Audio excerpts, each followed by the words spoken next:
బెండకాయలు మంచివి దొరికాయి కాబట్టి బెండకాయ కొత్తిమీర కారం ఈ రెండింటి కాంబినేషన్తో ఒక బెండకాయ కూర చేసుకుందాం.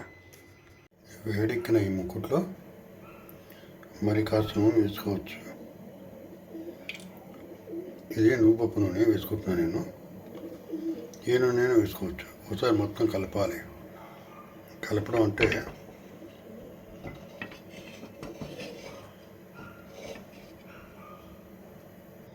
ఇప్పుడు ఇందులో బెండకాయ వేసుకోవాలి.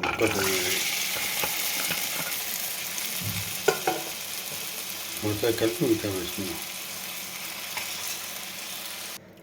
ఇలా బెండకాయ ముక్కలకి అందరికీ నూనె అంటుకోవాలి. ఈరోజు కాస్త జిగట ఎక్కువగా ఉన్న బెండకాయలు వచ్చాయి. పచ్చిమిరపకాయలు దంపుకున్నాను. కొత్తిమీర వేస్తున్నా. కొత్తిమీర కారం చేసుకుంటే ఇప్పుడు నాకు బెండకాయ కూరలోకి దోసకాయ పచ్చడిలో కూడా పనికి వస్తుంది. ఈ మాత్రం వచ్చింది.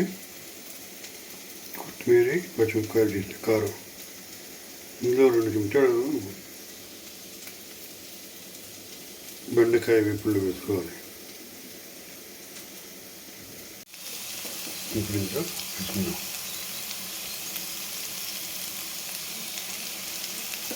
బాగా కలపాలి. ఇప్పుడు ఇందులో కొత్తిమీర కారం వేయాలి.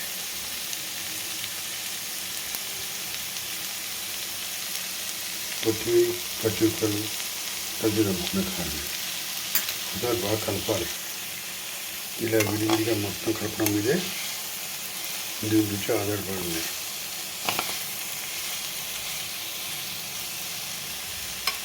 ఒకే ఒక్క నిమిషం మూత పెట్టుకుందాం. దాంతో కొత్తిమీర మొత్తం అంతా వ్యాపిస్తుంది. ఇప్పుడు బాగా కలపాలి.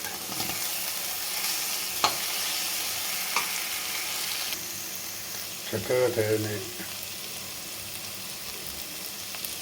ఈ బెండకాయ కొత్తిమీర కారం కూరని గిన్నెలో తీసుకోవాలి. స్టవ్ ఆఫ్ చేసుకోవాలి.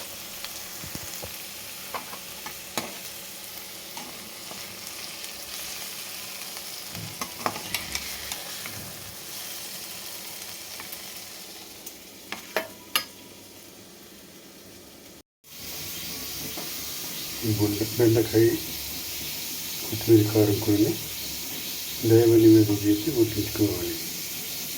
Thank you for watching.